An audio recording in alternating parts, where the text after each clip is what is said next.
for me. I just love it. Thank you. They always bring it back so nicely. Good morning, everybody. I'm Reverend Beverley Strutt, and I am the spiritual director here at Center for Spiritual Living East Hawaii. And I get to be with you guys today. I get to share the talk. Woohoo! And let's start with what I say. What do I say? You are magnificent. Yeah? Yes? Yes, there we go. Let's hear it from the I. I am magnificent. Let's one more time. I am magnificent. Yes, excellent. Whew, I needed that. I want to feel that real strength in you guys. Beautiful as always. So, I'd like to also welcome our new guests here. Nice to see you back there. Love to see you all out there as well. And yes, you know, truly, if you do resonate with this craziness, and we are crazy. There's nothing normal about us. We are magnificent. Anyway, so I am going to be speaking on a really interesting topic today. Where do you go with that? Is what I really want to know. So I'm going to begin with, I'd really like to come down in my volume a little bit. I feel terribly, terribly loud. Thank you. All right, I appreciate that. So we begin with the theme for this whole year for Centers for Spiritual Living was living out loud. And what we've noticed, and I have said this before, is as we've moved through every month, one of the most important things we've noticed is the change for us in order to move into that greater direction of living is to shift our perceptions, to see things a little differently, not just as they always have been, but how they can be. And in that little shift, we make a change in our thoughts. We have a new idea. Isn't that interesting? We also know that the abundance of the divine comes forward in ideas, just flowing forth. We always say that God is always giving. Absolutely. God never stops giving. Giving, giving, giving. You just have to be willing to receive. But what is God giving? God is giving ideas. Ideas are the free flow of the abundance of the divine. And Dr. Ernest Holmes says this about the ideas. He goes, when thought reaches a higher degree of perfection, as the race consciousness unfolds and evolves, it'll bring out a still greater development of life than we know now.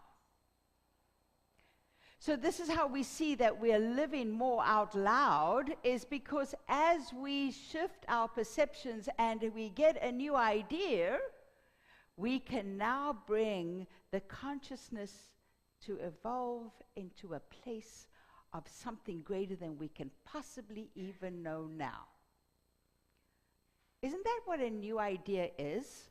Something we just don't know? Otherwise, isn't it an old idea? Right? It's a new idea. And don't we always want to go with whatever we're doing with a new idea? Because so often the old is not working for us, and yet we are dragging it along because it's what we know. It's not working. Let's get a new idea. This is how we shift to truly, truly living out loud. Not just living out loud. All right. But the topic for today is profane. Can you see there's a question mark up there? Because I'm like going, what? It's profane. Now, we come from the month, it's the mundane, the sacred, the profane, oh my. It sounds like lions and tigers and bears, oh my. But it is very interesting how we can see that the profane, or whatever it is going to invite us into a new idea. But of course, I got to start with something funny, right? So who do we go to for this but Mel Brooks? Mel Brooks goes, I've been accused of vulgarity. I say that's just BS. Really? Are we going to settle for BS today, or are we going to claim bullshit? I think we're claiming bullshit. Sorry, I don't speak like this from the platform, but right today, I've been accused of barbarity, and I call it bullshit. We're going to go deep. I promise there's no F-bombs flying today. I promise no matter what, that is not going to happen. That it's not in the playbook. We don't do that at all. But we do get to this place of asking, what does it mean to be profane? What is the whole meaning behind the word profanity? You know, is it just the use of a curse word? Is it just the use of a curse word? No, it's not. It's not just the use of a curse word, although it did begin that way for many people. You know, the third commandment is, you shall not take the name of the Lord in vain. So profanity is now words that we use that are against the Lord. But that isn't necessarily what it was. It was we're invited into this relationship with God. So why would we use these words? Because in actuality, he gave us those names. So we'll be using the word, and these words are against the name of the Lord. They're against us. They're against everything, because everything is God. All right, that's a little lofty. Scott Aubrey says this: the Holy Commandment was about not being frivolous with the name of the divine, because the name touches everything in life and everything in your life. So the name of God is the name of the I am, which is the name of us. God is in, through, and as everything. So when we take it frivolously, when we do not take it seriously that we are all God, that we're all one, we're actually taking the Lord's name in vain. Did you like that? I stirred that one up. I'm baking a cake with that one. Because seriously, it does take a little thought, but the whole point, it's not that simple. Nothing in the Bible ever was. Nothing in the Bible was ever written, and it was like, oh yeah, that's it, black and white, that's good. No, it's not that way. There's so much more in it, and when we get to the metaphysical interpretations, we get to dive even deeper into it. And now we're in this place in our world where we are looking and questioning, we're changing our perceptions. So is profanity just expressing raw sexuality? We can look out into the world and we'll see somebody who is doing something that we deem unacceptable by society, and we're going, oh, isn't that profane? Really? Or is it just not your version of what you think should be happening? Because what we also know is that what could be profane in our culture is not in somebody else's. You know? There's a place in the world where you don't want to give a thumbs up, because you will be offending somebody greatly by saying, yeah, everything is good. So the way of dancing even, we see people all over the world doing so many different forms of dance. And for some people, they would consider it vulgar. They would consider it profane, that we're actually going against God because we are living in joy. Does that make sense? No, not really. But all it is one more time, it's about the perception, our perception of the word, our perception of how we see the world, our perception that we get from our traditions, and it's all up for grabs. It's all up for grabs. So, and the other one, of course, is believing in an unconventional idea about God. Anybody? Yeah, pretty much.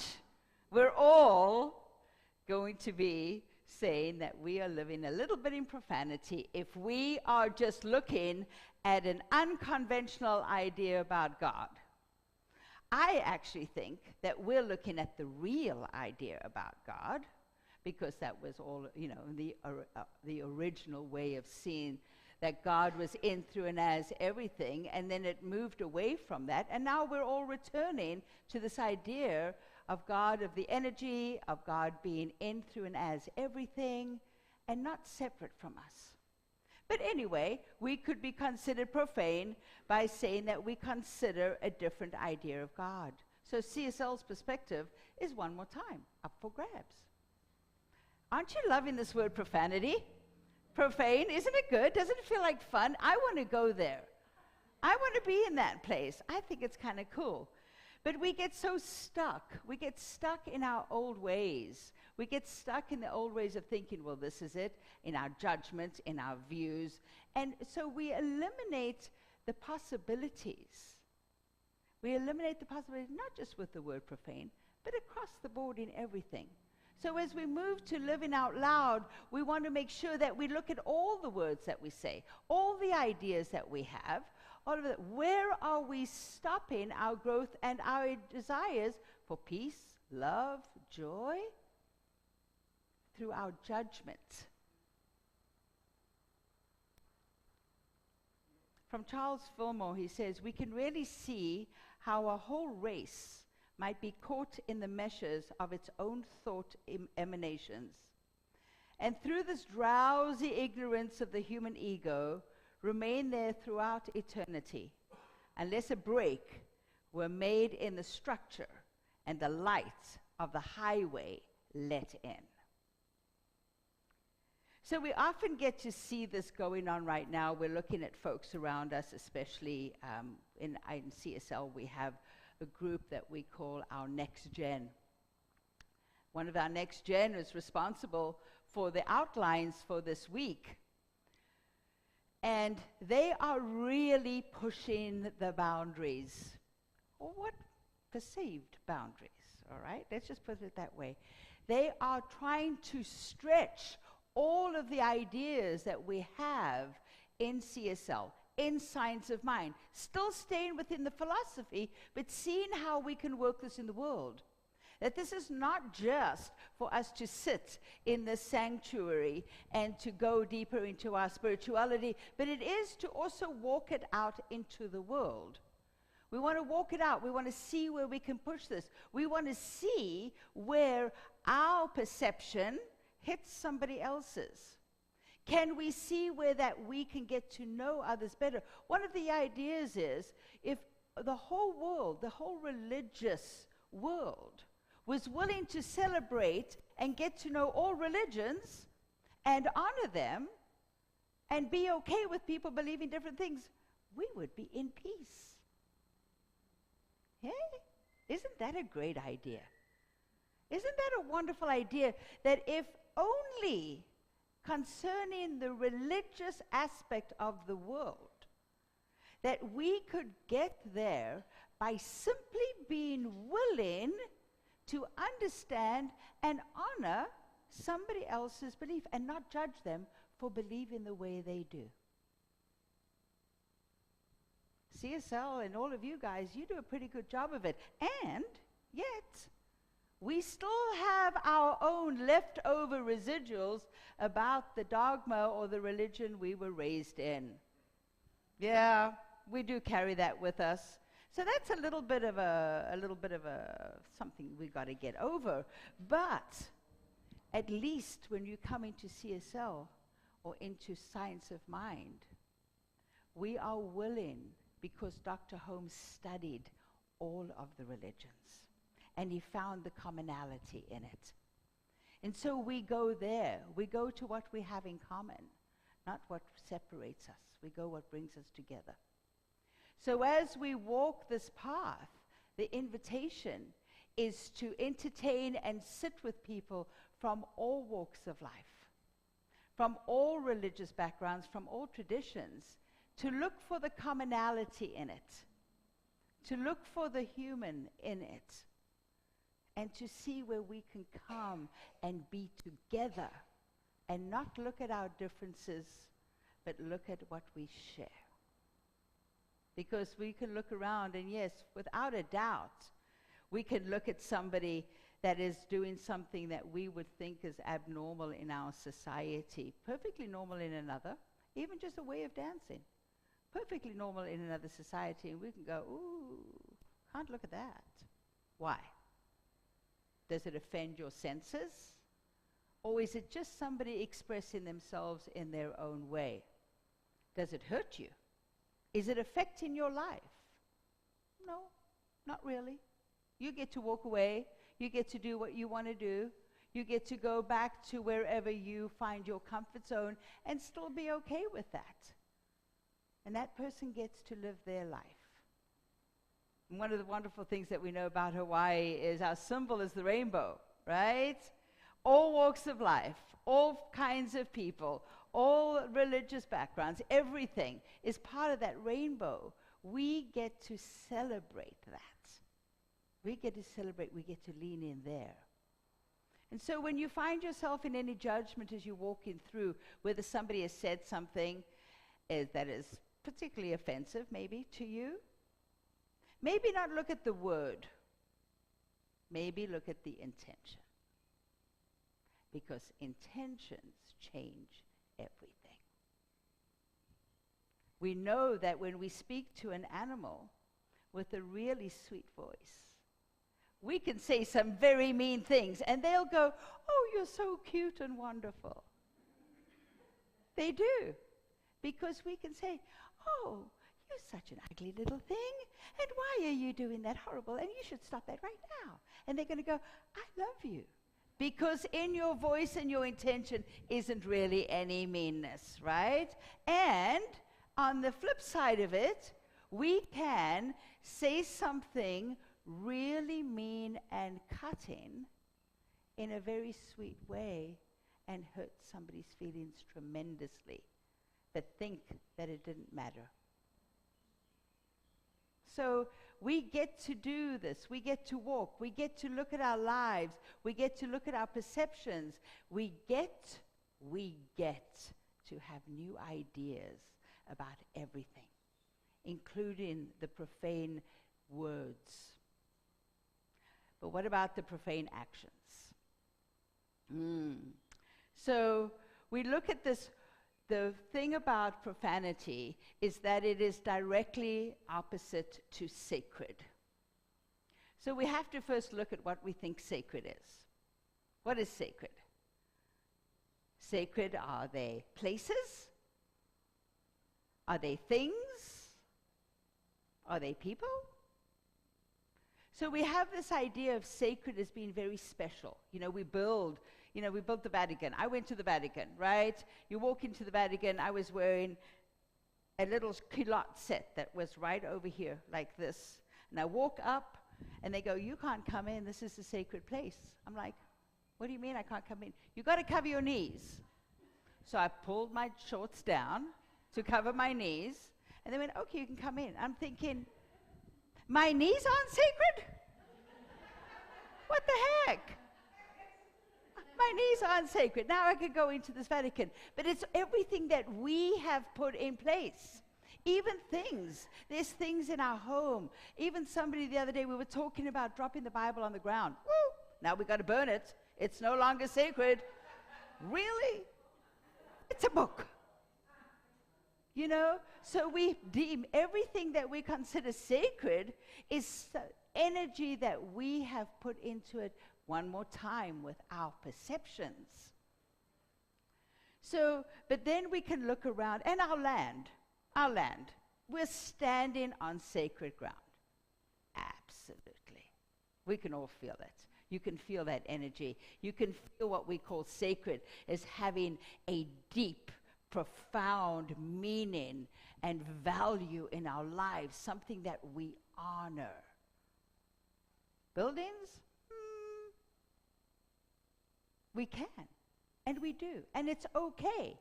Crystals, we do it all the time. They're sacred. Books, we do it all the time.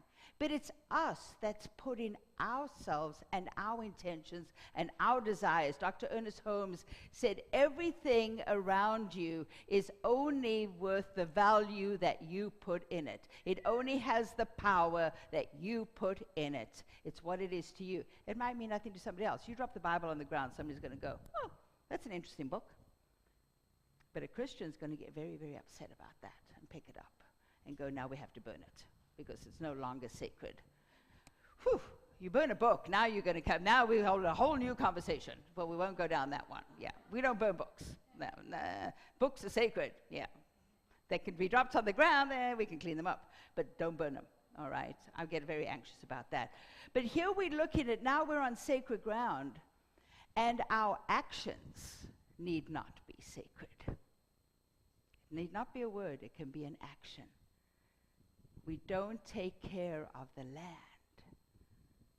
You have people that go down to sacred places, have a party or a ritual or an event, whatever it is, and leave with everything behind, all the trash. That's not honoring a sacred place or sacred land. We have people that will dig into our earth and create upset in the tectonic plates. That is not sacred. So we can consider any desecration of the earth, of the world, of our land as being profane, because it's an act against something that is sacred. Yes? Yes. I think so. I think if we're looking, I don't care about a cuss word, but I definitely care about how you live in the land. Cuss word is a word. It's another word. We could say it, intentions, no intentions. I really don't care about it. But when we are desecrating the land, now we are being in a state of profanity. How about people? How do we treat people? Are people sacred? Yeah. We're created in the likeness of the divine. They're sacred. And yet, there are places, people, countries that definitely are not looking after the people. From Reverend Casey Frost, she was here at this podium, she spoke last year with us. She actually did the outline for today. I don't stick to outlines, but she gave us some great stuff. And what did she say? Culturally, we see the profane as words or practices that defy the norm. However, humans' treatment of each other could be considered profane. Governments that value the lives of the rich while their country's citizens are hungry and living in the street could be considered profane.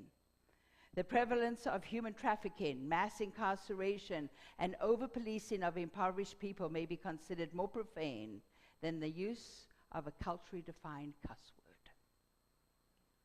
Makes you think, doesn't it?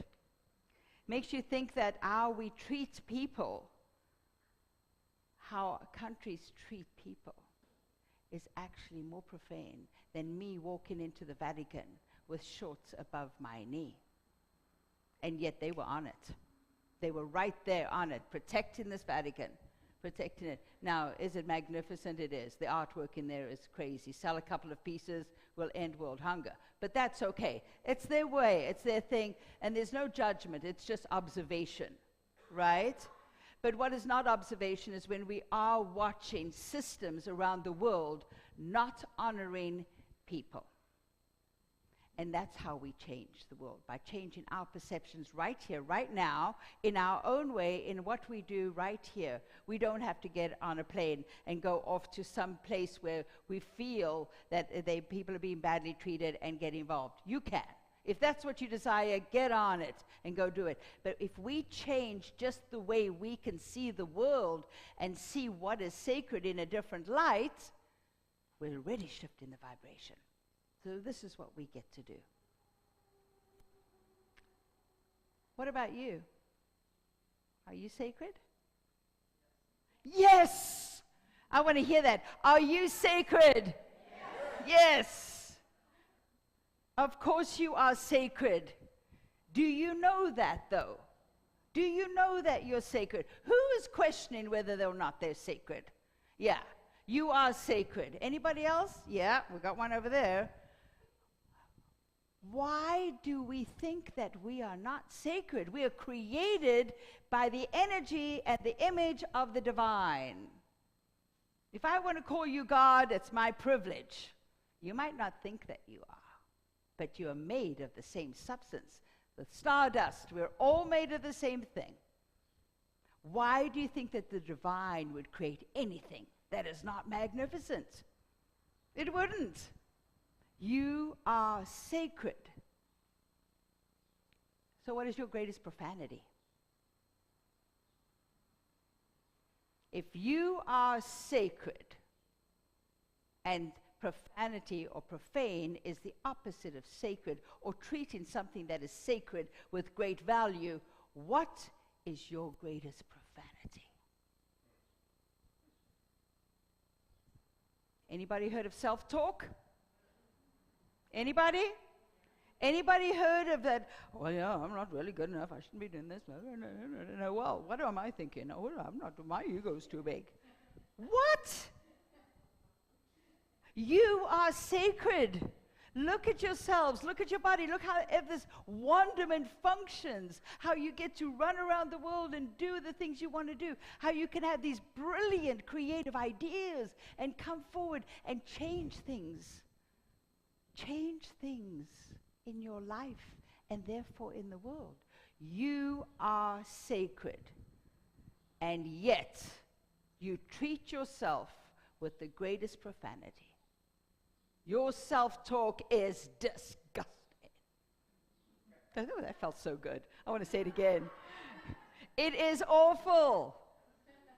You should not be saying those words. You wouldn't say that to something that you honored. You wouldn't talk to yourself that way. You wouldn't put yourself down. You would look at your body and go, really? What is this? Oh my God, did you see yourself lately? You are awful. Would you say that about the Vatican? I don't think so. Would you say that about that magnificent book? I don't think so. But you'll say it about yourself. Yeah? Anybody that has not said something questionably negative about themselves this last week? I don't even see a single hand. So you've all been swearing, right? All week you've been swearing at yourselves, right? Those words that are coming out of your mouth that are putting yourself down and questioning your validity, questioning your sacredness, questioning why you are so magnificent. No, not on my watch. Not going to do it. We're going to celebrate.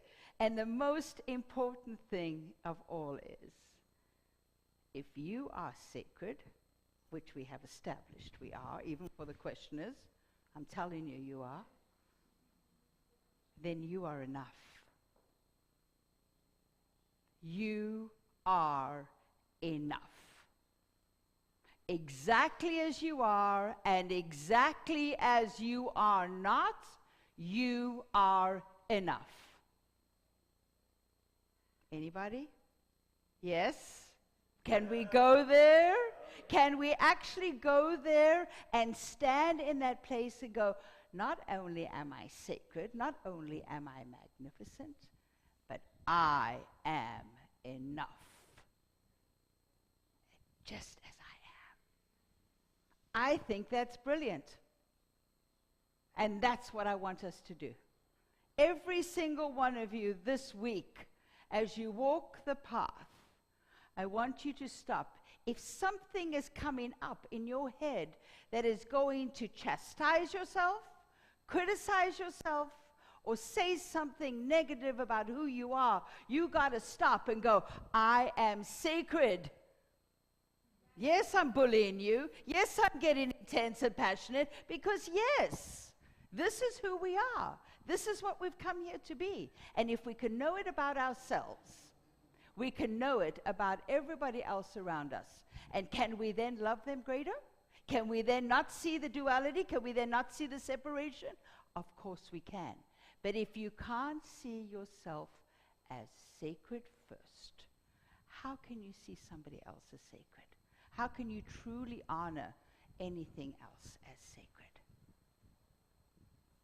So we know we're sacred, and that's what we're going to do this week. That's how we're going to walk it out. So one more time, I'm going to change the word, not to I am magnificent, but I am sacred. Anybody? Yes? Let's hear it. I am sacred. Say it louder. I am sacred. Now say it real quietly. I am sacred. You are magnificent. Yes, thank you. Thank you, thank you, thank you. So in closing today, you know, normally I come with a little Mark Nepo, and I come with a little something special to add on to the end of all of this. It's Thanksgiving. right?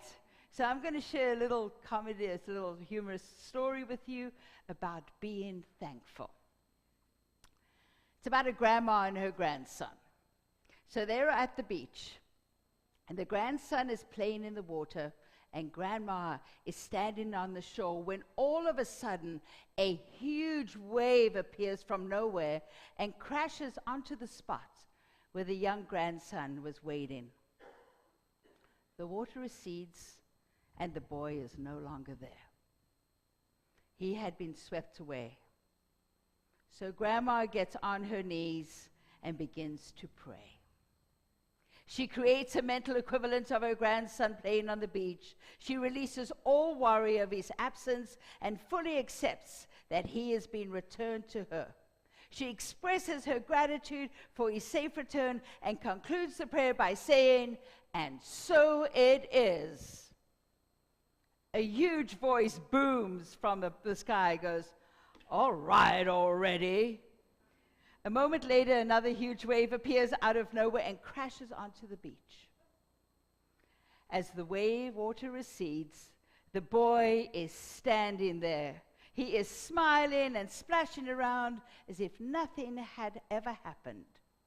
The voice booms again, "There, are you satisfied?" And grandma responds, "He had a hat, you know." Thank you, thank you, thank you, thank you. We got to be grateful. All right, let's take this all to prayer. So let's breathe in. We just go into this moment in this time where we can just lean into the divine, recognizing the power and presence, the potency of this magnificent creative intelligence. Knowing that there is all that there is, there's absolutely nothing else. Everything is in there. Every word, every action, everything deemed wonderful and everything deemed profane. It's all within the divine, for there is nothing outside of it. This is all that there is. And I know that I am one with it. I'm made in the likeness of it. And as I know that for myself, I know that for each and every one of you, that we are all made from that stardust. From everything came from that same place, that same intelligence, the same formula, different combinations, and we're all one with the divine. And as I know very clearly that as we are willing to open ourselves up, as we are willing to see ourselves as sacred, that everything shifts around us. For as we see ourselves as sacred, we treat ourselves as sacred. And as we treat ourselves as sacred, we release all of that that is unlike it, and we step into that place of knowing. Step into that place of knowing that we are enough. Oh my goodness, we are enough and even more. For there are miracles and ideas pouring forth from us every single day. We are these magnificent creations of the divine, and we get to walk our path here on earth, sharing our love, our joy, and our peace with everyone, mending old wounds and allowing for new things to come forward in their beauty and their joy. And so I know for each one of us as we walk our path this week, that we take this with us, that we step in fully, knowing our wonderment, knowing our joy, knowing our magnificence, and above all else, knowing that we are sacred. So I call it good. I release this prayer into the universal action of law, knowing that Spirit has said, yes, yes, my beloved, yes, yes, yes, yes, yes. And so we claim this prayer by saying, and so it is. And the little boy is back. Yes, thank you. Have a great Thanksgiving, everybody.